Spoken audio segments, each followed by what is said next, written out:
everybody. Welcome to another edition of Let's Talk Ghosts. Today we thought we would actually talk about a channel that we have not talked about, but it's wildly popular. Bruce has seen some of them before. I have not. Yeah. And we're talking about Sam and Colby.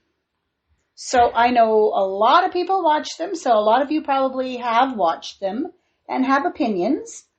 And that's okay. You're allowed to have opinions, just like we are.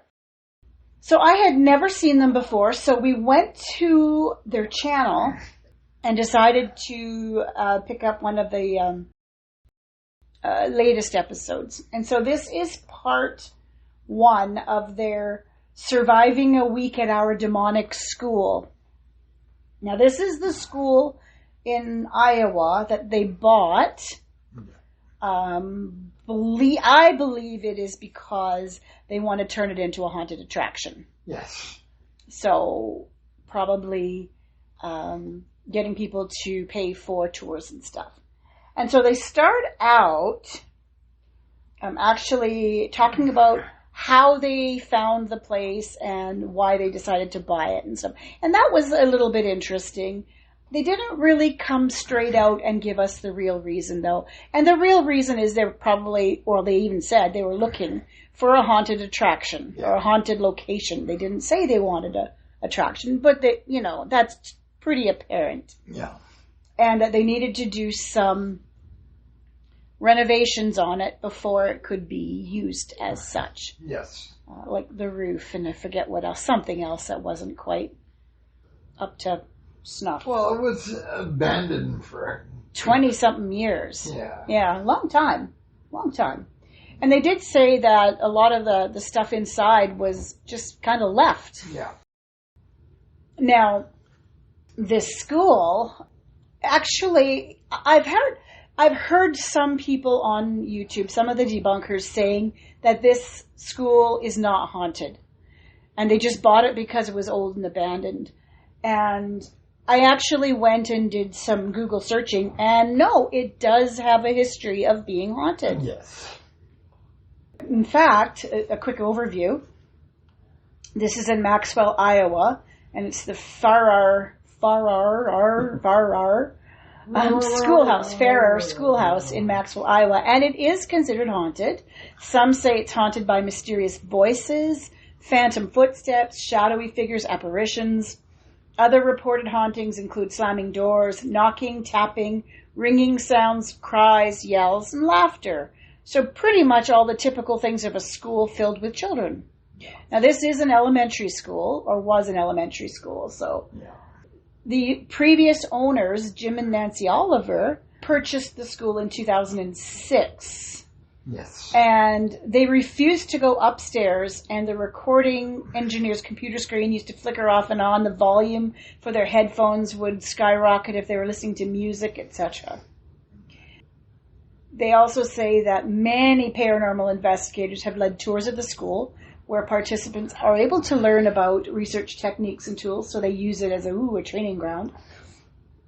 There is a book written about it called A Haunting at Farrar, I don't know how to pronounce that, Farrar, Investigating One of the World's Most Haunted Schools, a book about a team of paranormal investigators who try to uncover the truth behind the haunting.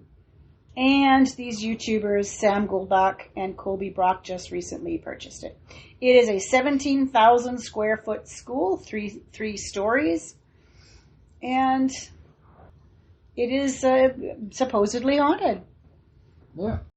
Now, this whole area, Farrar, the town itself, was developed to accommodate the railroad line that was going through the area in 1902 and 1903, and was consequently named in honor of one of the railroad employees involved in the creation of that line.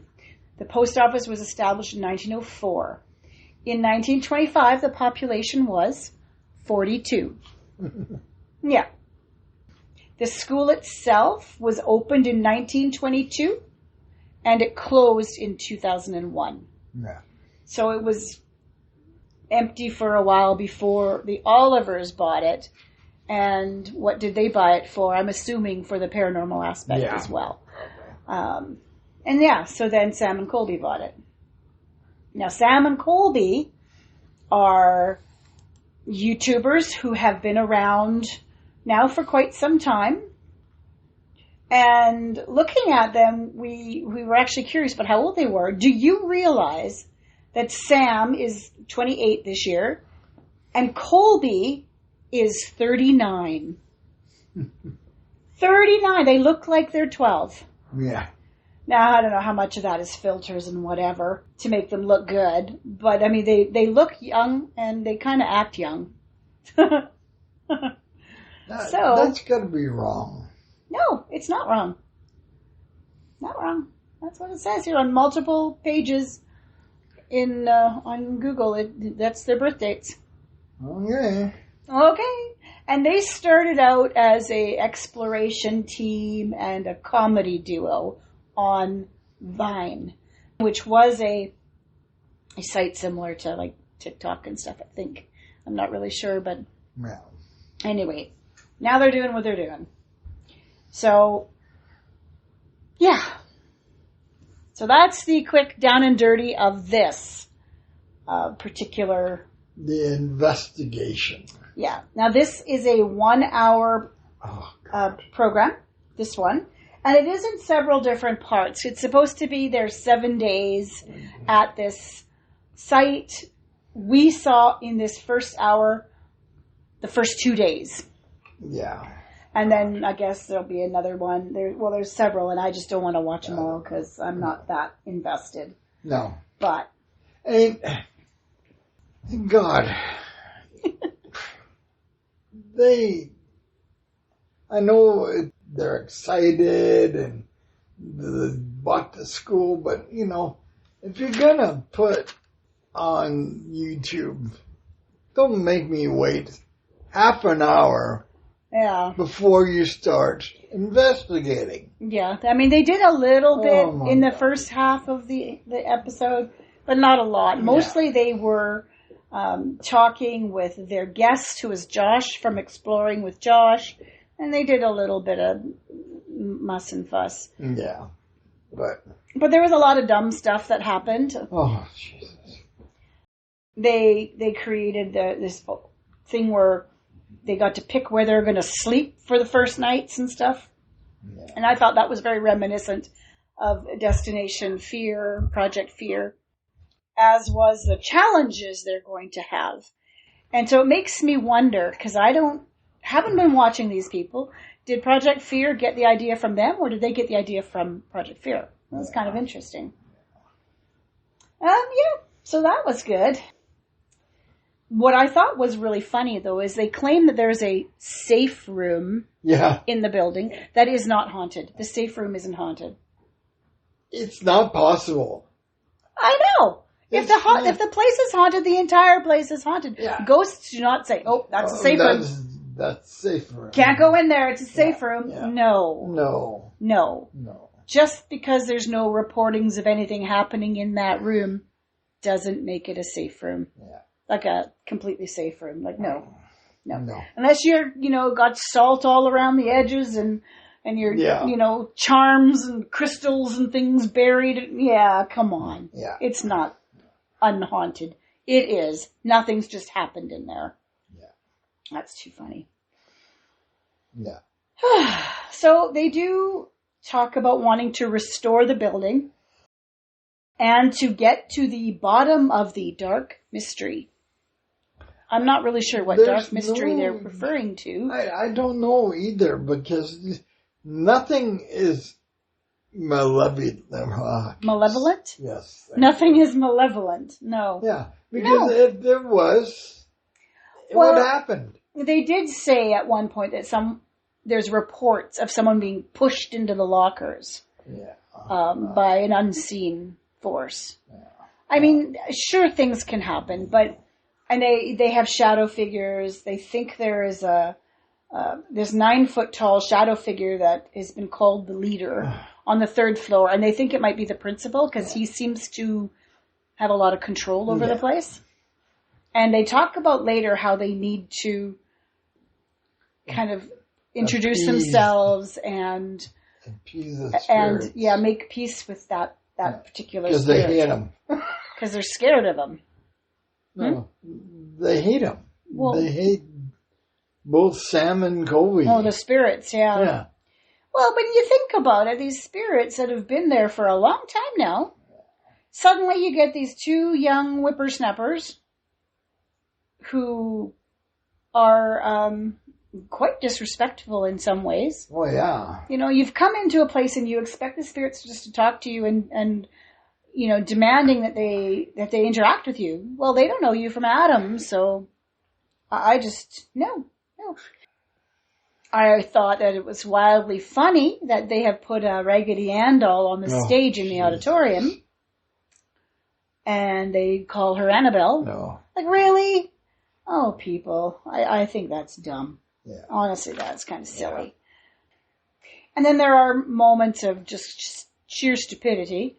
Halfway in, they stop, take a break from all the stuff they're doing to do some break dancing on the stage and some magic tricks and all the talking fast and at the loudest voices. I mean, like you said, Gilmore Girls. Like the Gilmore Girls, and I just hated that show because that was the thing I hated the most. Yeah.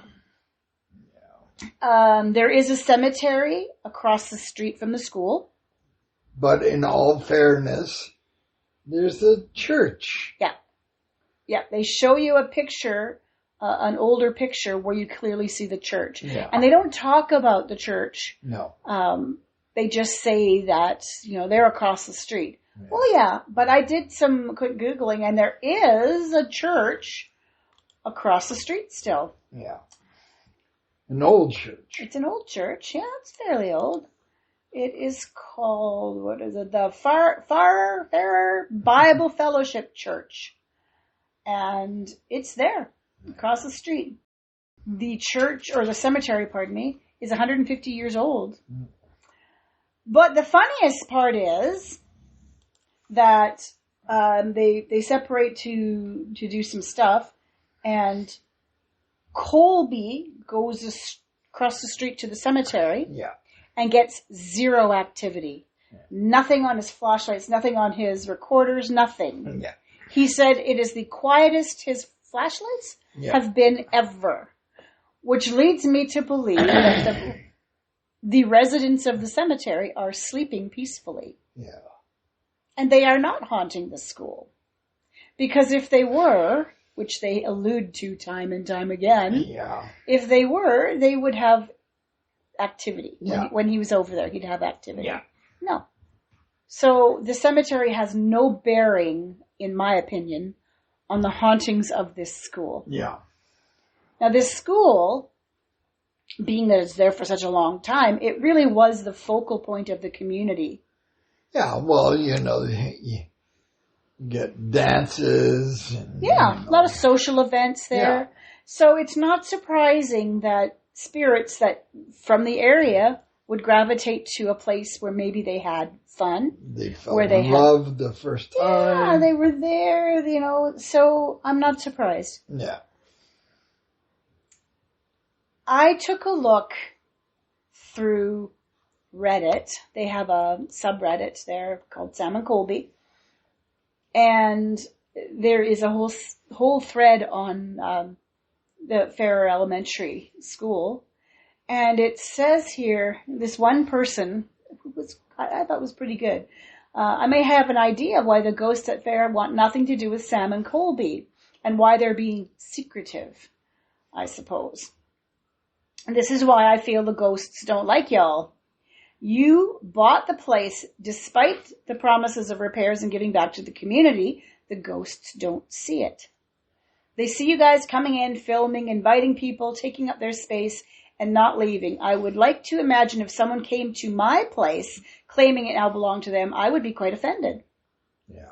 In the 2-ish months since you bought it, you guys have been setting up your investigations and cleaning up the place that, even though other people have come through, has been mostly undisturbed.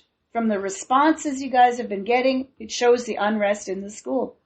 The spirits are tired of the constant talking. I feel even with the way everyone left you guys in the boiler room is because they actually feel this confrontation of the man there is unnecessary and will only cause more of a power imbalance. Thought that was interesting. Mm. Another person says, I've mentioned this before, but I feel like them coming in and constantly being like, we're only here for a week, so talk to us, probably makes most spirits here want to not interact because they may feel used. Yeah. Let's see.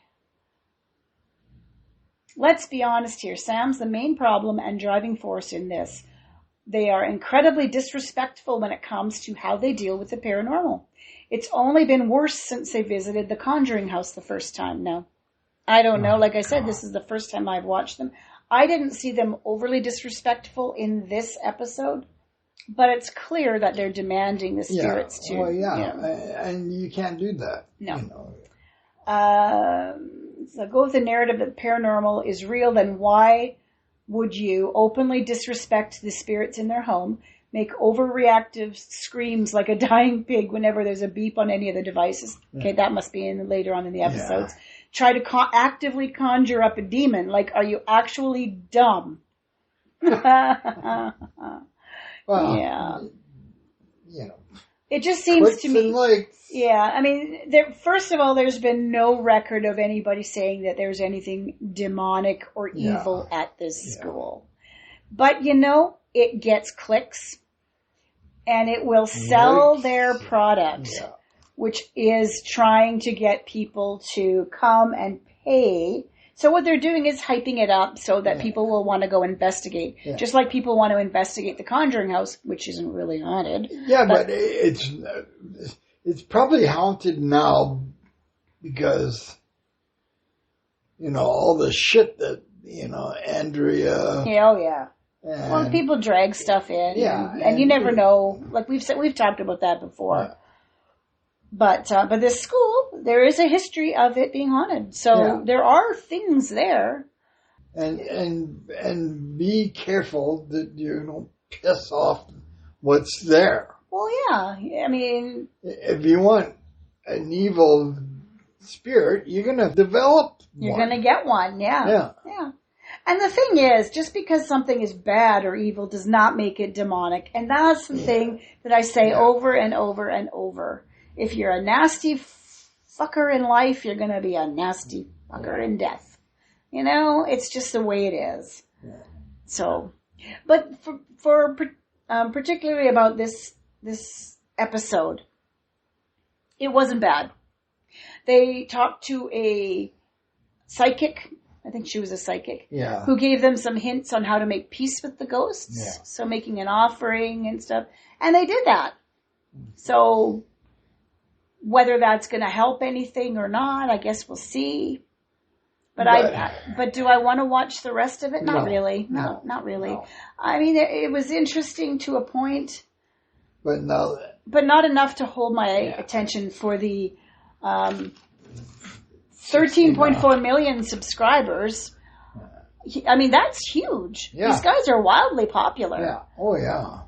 But I'm just not that interested. Yeah. Maybe this episode was really slow getting going, and maybe that's why. Yeah, but the other episodes are just... Have you seen them? Yeah. Like on this series, this Hell Week series? No. But, you know, they're like destination. Every, you know. Yeah, and they are plugging it's like they have a fear club, their Explore Club, or whatever, I think Explore Club. But apparently that one is free. Yeah. You can subscribe to it for free. So if you want to see their extra content and stuff, you can subscribe to that. Yeah. To me, that is pretty decent. Yeah. And then they also have merchandise. So they stopped in the middle of something and, you know, do their little mini commercial. Yeah. Okay, fair. They're trying to make some money because now they have to remodel this place. Surprisingly, they only paid $260,000 for this school. Yeah, but it's a big space. It is huge. And I bet you the taxes on the property. Well, it is still a small community, so taxes may not be that great at the moment. But, I mean, as they improve it, it's going to go up. Yeah. And we know that they have electricity there, even though they didn't always have it on, because the safe room had electricity. So they do have, you know, utilities to pay. Yeah. Probably heat to pay, and things, especially if you want people to come in. Yeah. It has to be safe, right? And they do have to do the renovations and have professionals come in and take care of stuff. Yeah. This asbestos taken out. Does it have asbestos? Oh, yeah. Did they say that they had asbestos? Yeah. I didn't hear that. It doesn't matter. It's so old. Well, it may, yeah. I mean, it might already be gone. Because the place closed down 2001 or something like that. So, I mean, the asbestos might be gone. Because it's still, in this century. So, they may be gone. They might have taken it out in the 80s or 90s. Or whenever that first came out. I don't know. So I mean, it'll be interesting to follow what they do with this site. If they do anything with it. Yeah. Or if they're just going to hype it up to try to sell tours. Yeah. Which is kind of what I think. I mean, truthfully, you don't want to do too much. You want to keep it as authentic as possible. Yeah. But you still have to make it safe and keep it safe for people. So I'm curious to see what they're going to do and where that's going to go. Yeah. These guys are, obviously, they're popular. They're pretty smart. Yeah. Might be kind of obnoxious. I mean, watching them do handstands and stuff, like, good God. But they also know their fan base. Yeah. And I do see a lot of parallels between this group and Project Fear. Yeah. So I know for a fact that they have watched them. Project Fear has definitely watched Sam and Colby. Oh, yeah. Yeah. Because of those things that are so similar. Yeah. So similar. Do I have a preference over which one at the moment? To me, they're both right up there with the same thing. Stupidity. Same thing. The same kind of stuff going on. So one isn't unique anymore. Like, I don't find Project Fear unique anymore. They're not. No. Because they've gotten away from their mandate, which is fear. Yeah. Yeah. So this wasn't bad. Would I watch some more? Maybe, depending on what they were investigating. I might go check out their Conjuring House stuff just to kind of see if they fake shit. Yeah. Because I've heard that maybe they did, or they knew what was going on but didn't say anything. Well, yeah, exactly. So I might go ahead and take a peek at that. I wouldn't say that I would never watch them, ever. It was very well done. Okay, I'll say it right now. We're going to do a part 2 to this one. Sometime in the future. No. We'll record it very soon. But the Conjuring House. We'll do one of those, yeah. But I'm not writing these people out at the moment because it really, as far as production goes, it was well done. Oh, it was very well done. I was impressed with that. It's just that for a 29 or 28 and 39-year-old, they were kind of childish. Yeah. But again, like I said, they know their fan base. And that's half the battle in these programs, is knowing your fan base. Yeah. I'm not looking for debunking stuff or anything like that. I'm just looking at it for the entertainment value. Because we do know that the debunkers just love these guys. So tedious waiting for them to actually start a simple investigation. Yeah. Well, this one, to me, like I said, it was halfway in really before they started doing anything. And there's so much. And there's so much other stuff. 30 fucking minutes. And there's so much other stuff that they do in between where they could just take that out and just get to the investigation. And that's what I found a little bit frustrating. But anyway, it's might be well up your angle to watch them. Like I said, it's not bad. It's not great, but it's not bad. Well, it's better than Twin. Yeah, I haven't watched them either. I don't know if I want to. But anyway, yeah, definitely if you're into silliness. Well, not just that. Well, I guess silliness, but their background is they were there doing comedy stuff, so this kind of matches. But yeah, I guess they're okay. I don't like them. Yeah, I know. I'm trying to be a little bit more open-minded, and like I said, I may watch some more. So that's it for everybody. If you have any comments about these fellas, please let us know. Drop us a message. I would love to hear what you think. Like I said, this is just one episode that I've seen. Bruce has seen a couple. Maybe we're not seeing the full thing. From even the people, like I said, on the Reddit that were saying they have changed since the Conjuring House stuff. So what has changed? I'd love to hear your thoughts. Yeah. So that's it for us for today, folks. If you are having a great day, evening, night, wherever you are in this great wide world, Happy hunting. happy haunting. Bye now.